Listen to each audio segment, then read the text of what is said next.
wabarakatuh. Saya Nona Auli Cahyaning Tias, NPM 2352011141. Baik, pada kesempatan ini saya akan menjelaskan mengenai Undang-Undang Nomor 15 Tahun 2019, yaitu Undang-Undang yang mengubah Undang-Undang Nomor 12 Tahun 2011 tentang pembentukan peraturan perundang-undangan. Undang-undang ini sangat penting karena mengatur bagaimana sebuah hukum dibuat, mulai dari perencanaan sampai diundangkan dan berlaku bagi masyarakat. Baik, saya akan menjelaskan ada 4 poin sesuai dengan tema undang-undang ini. Di sini ada 4 poin-poin.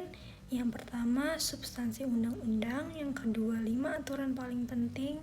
Ketiga, relevansi undang-undang bagi masyarakat. Dan yang keempat, yang perlu diperbaiki dari UU tersebut.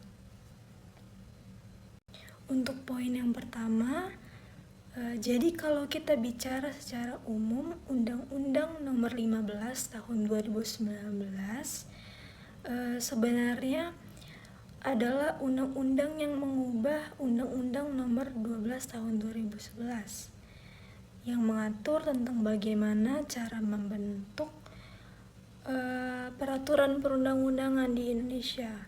Artinya undang-undang ini tidak langsung mengatur masyarakat, tetapi mengatur proses pembuatan hukum supaya pembentukan undang-undang ini tertib, sistematis, dan hasilnya berkualitas.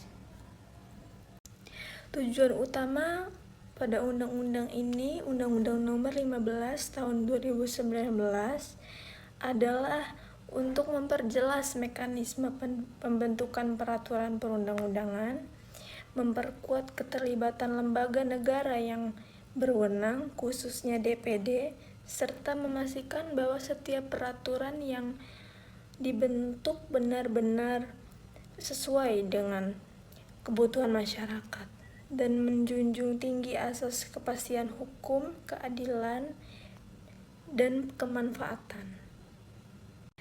Pada poin kedua, yaitu ada 5 aturan atau ketentuan penting dan dampaknya bagi masyarakat.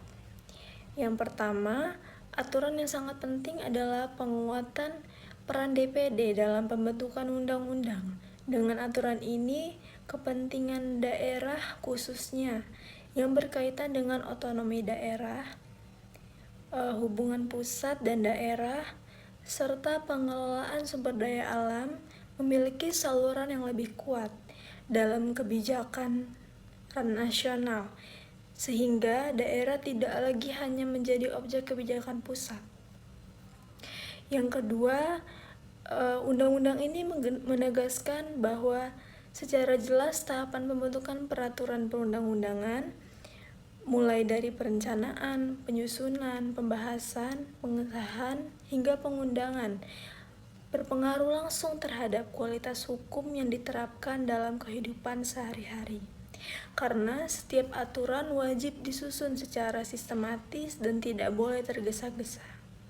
Dan yang ketiga, penguatan asas partisipasi masyarakat. Ini yang membuka ruang bagi masyarakat untuk memberikan masukan dalam proses legislasi, berdampak pada meningkatnya kesadaran hukum dan rasa memiliki masyarakat terhadap undang-undang yang diberlakukan. Yang keempat, undang-undang ini menegaskan pentingnya program legislasi nasional atau Prolegnas sebagai alat perencanaan pembentukan undang-undang. Dengan adanya Prolegnas ini, arah kebijakan hukum nasional menjadi lebih jelas dan mencegah lahirnya undang-undang secara tiba-tiba tanpa perencanaan dan kajian yang memadai. Dan yang terakhir, aturan mengenai kejelasan materi, muatan, dan hierarki peraturan perundang-undangan. Ini juga sangat penting karena dapat mencegah terjadinya konflik antara peraturan pusat dan daerah sehingga masyarakat tidak lagi bingung dalam menentukan aturan hukum mana yang harus dipatuhi atau yang berlaku. Yang ketiga, untuk poin yang ketiga, relevansi undang-undang bagi kehidupan masyarakat. Undang-Undang Nomor 15 Tahun 2019 ini sangat relevan bagi kehidupan masyarakat saat ini karena undang-undang menentukan bagaimana hukum itu dibentuk sebelum akhirnya mengatur kehidupan sosial, ekonomi, dan politik masyarakat. Di sisi hak, masyarakat memiliki kesempatan yang lebih luas untuk ikut berpartisipasi dalam proses pembentukan undang-undang. Misalnya melalui penyampaian aspirasi dan pendapat publik. Dari sisi kewajiban, masyarakat juga dituntut untuk lebih sadar dan taat hukum. Karena undang-undang yang dihasilkan diharapkan sudah melalui proses yang transparan dan akuntabel. Dalam konteks sosial dan politik, undang-undang ini memperkuat demokrasi karena proses legislasi tidak hanya melibatkan elit politik, tetapi juga membuka ruang bagi berbagai pihak. Selain itu juga dari sisi ekonomi, regulasi yang disusun dengan baik akan menciptakan kepastian hukum bagi pelaku usaha dan investor. Dengan adanya kepastian hukum, kegiatan ekonomi dapat berjalan lebih stabil dan pada akhirnya mendukung pertumbuhan ekonomi nasional. Poin keempat, hal-hal yang perlu diperbaiki atau disesuaikan. Walaupun Undang-Undang Nomor 15 Tahun 2019 membawa banyak perbaikan, tetapi masih ada beberapa hal yang perlu disesuaikan dengan perkembangan masyarakat saat ini.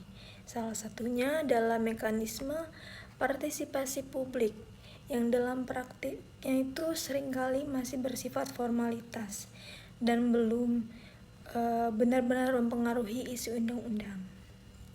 Selain itu juga perlu ada pengaturan yang lebih tegas mengenai transparansi proses legislasi. Misalnya, kewajiban untuk membuka naskah akademik dan draft rancangan undang-undang secara mudah dan luas kepada masyarakat. Hal ini juga penting agar masyarakat bisa memahami dan mengawasi proses pembentukan undang-undang sejak awal. Celah hukum juga masih terlihat dalam hal pengawasan dan evaluasi undang-undang setelah disahkan, karena sampai saat ini belum ada mekanisme yang benar-benar kuat untuk menilai apakah suatu undang-undang itu efektif atau justru menimbulkan masalah baru. Nah, oleh karena itu, ke depan diperlukan penguatan sistem evaluasi regulasi agar undang-undang yang sudah tidak relevan itu atau bermasalah dapat segera diperbaiki. Dengan adanya perbaikan-perbaikan tersebut, maka undang-undang tentang pembentukan peraturan perundang-undangan diharapkan mampu menjawab tantangan perkembangan zaman dan benar-benar menjadi instrumen hukum yang responsif terhadap kebutuhan masyarakat. Baik, sekian penjelasan dari saya. Wassalamualaikum warahmatullahi wabarakatuh.